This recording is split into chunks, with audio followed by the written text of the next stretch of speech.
അതുകൊണ്ട് വാശി വേണ്ട. ഇതല്ലാതെ കൈകെട്ടുമായി ബന്ധപ്പെട്ട് വന്ന ഹദീസുകളെല്ലാം ദുർബലമാണ്, സ്വീകരിക്കാൻ കഴിയൂല. അപ്പൊ ചില ആളുകൾ മനസ്സിലാക്കിയത് എന്താണെന്നറിയോ? അതിപ്പോ അങ്ങനെ ഇങ്ങനെ എല്ലാം ചെയ്യുക, അതിനൊക്കെ ഇങ്ങനെ കണിശത വേണോ? അതൊക്കെ അങ്ങനെ ചെയ്യാം. നെഞ്ചുമ കെട്ടണ പോലെ അങ്ങനെ കെട്ടിക്കോട്ടെ, നെഞ്ചിന്റെ താഴെ കെട്ടുന്ന പോലെ അങ്ങനെ കെട്ടിക്കോട്ടെ, തീരെ കെട്ടാതിരിക്കുന്ന പോലാണെങ്കിൽ അങ്ങനെ കെട്ടിക്കോട്ടെ. അതെല്ലാം പറഞ്ഞിട്ട് മുസ്ലിം സമുദായത്തിൽ പ്രശ്നം ഉണ്ടാക്കണോ? അതെല്ലാം പറഞ്ഞിട്ട് നമ്മുടെ വെറുതെ അനൈക്യം സൃഷ്ടിക്കണോ? അനൈക്യമല്ല, അത് വെറും ഒരു വാദം മാത്രമാണ്. ഇസ്ലാമിൽ നബി തങ്ങൾ പഠിപ്പിച്ച ഒരു കാര്യം അത് അതുപോലെ തന്നെ ചെയ്യലാണ്.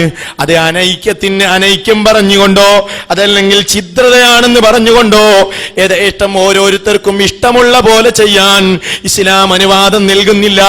ആ ചിന്ത തന്നെ നമ്മൾ മാറ്റിവെക്കണം സഹോദരന്മാരെ. അതായത് എവിടെ കൈവെക്കണം എന്ന വിഷയത്തിൽ ഒരു കടുംപിടുത്തമില്ല.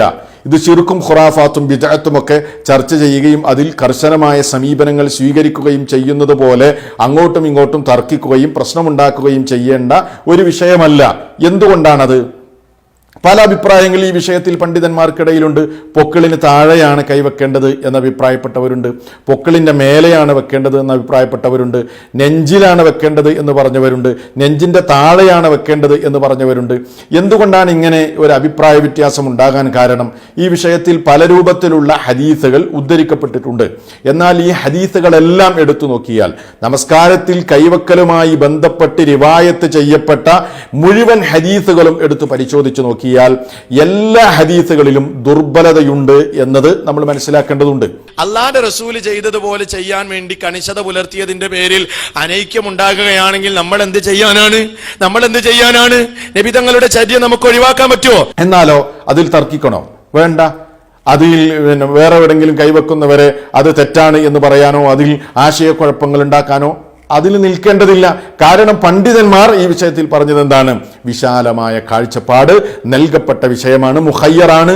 ഇഷ്ടമുള്ളത് എവിടെയാണോ ഓരോരുത്തർക്കും നല്ലതായി തോന്നുന്നത് അത് അവർ സ്വീകരിക്കട്ടെ എന്നാണ്. അപ്പൊ ഇഷ്ടമുള്ളതുപോലെ ചെയ്യാൻ പറ്റുമോ? ദീനിന്റെ ഓരോ ശബ്ദങ്ങളും പഠിപ്പിച്ച നിലക്ക് തന്നെ ചെയ്തോളണം, പഠിപ്പിക്കപ്പെട്ട നിലക്ക് തന്നെ ചെയ്തോളണം. അത് അങ്ങനെയില്ല എങ്ങനെ, അതൊന്നുമില്ല, അതിൽ വാശിയൊന്നുമില്ല. റസൂൽ എങ്ങനെയാ പഠിപ്പിച്ചത്? ഒരൊറ്റ ത്വരീഖത്തെ ഇസ്ലാമിലുള്ളൂ, അത് ത്വരീഖത്തു റസൂൽ, റസൂലിന്റെ ത്വരീഖത്ത്, ഹബീബിന്റെ ത്വരീഖത്ത്.